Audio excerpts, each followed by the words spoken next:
Ryan Powell.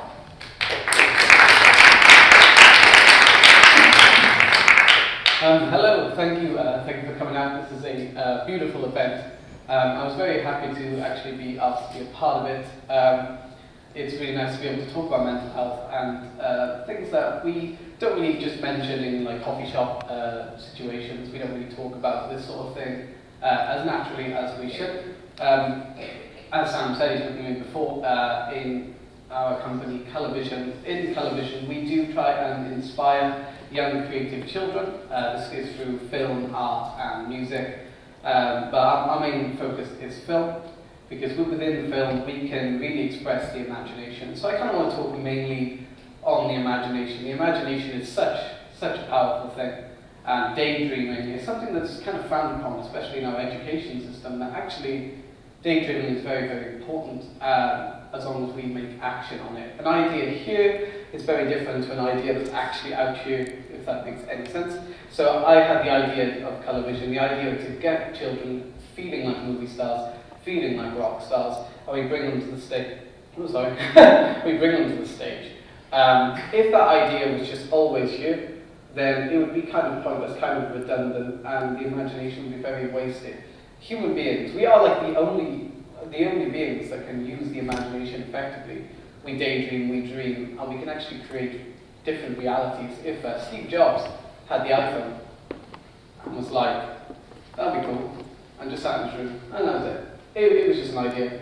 Or what if great music writers, if Freddie Mercury, for example, maybe he comes up with a song, sits in his room and goes, yeah, that'd be really cool, that'd be a nice song, but never actually made it. It's a very wasted use of some equipment that we have. I mean, this is massive, and I don't mean my phone. I mean the imagination, the brain. It stores so much data, so many memories, and we can really use memories, ideas to really change the world. Like I said, I'm currently an owner of 12 different children's clubs, and I just want to speak to you a little bit about that. I am currently 21, and I run a business in where that it not only supplies me with a job, it supplies other people with jobs, and it supplies children with happiness. And I'm not here to just sort of go and gloat about that. The reason I bring that up is because a year before I opened it, I was in my room most of the time. I was kind of always drinking and really wasting my time with anything just to sort of give me a bit of a thrill. I thought it's not thrilling. I'm from a very boring area. There's nothing really to do, and that's why it kind of ended up that I had to create my own reality in that sense.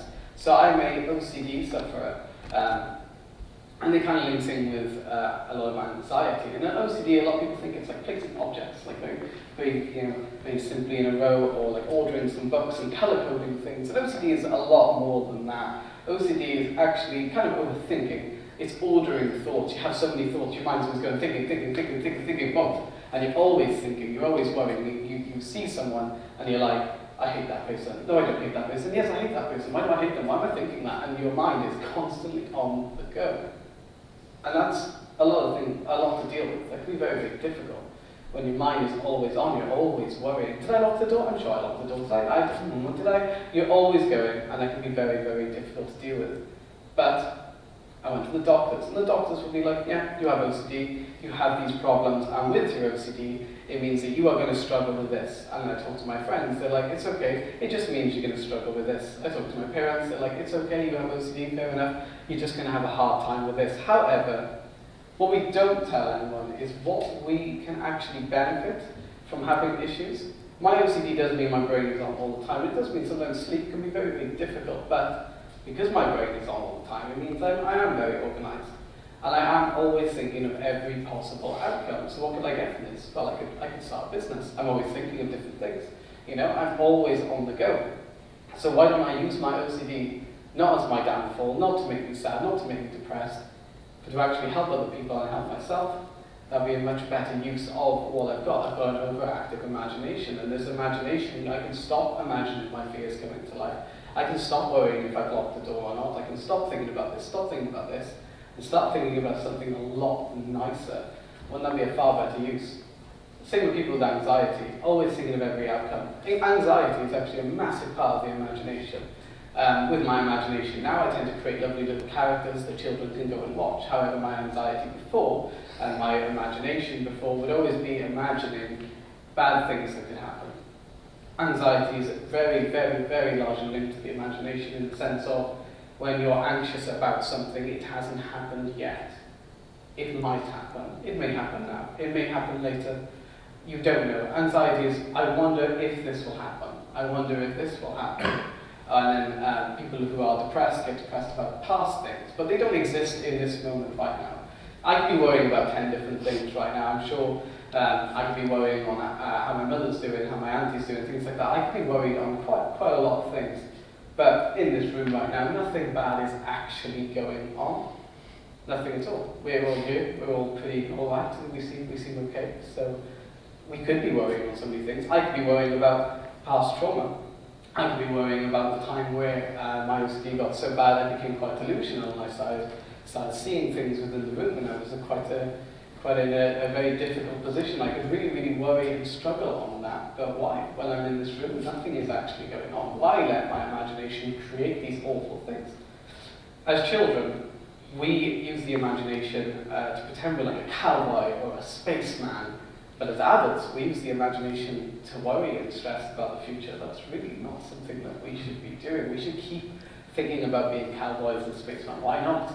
Let's have fun with this amazing tool. Let's stop using this amazing tool to create worries and fears that haven't happened yet. I feel like that's something that's really important.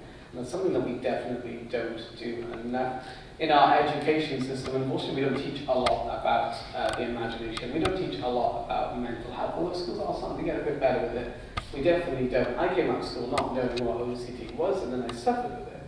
And then the reason I got so bad was because actually I didn't know how to deal with it. No one had ever taught me how to deal with it.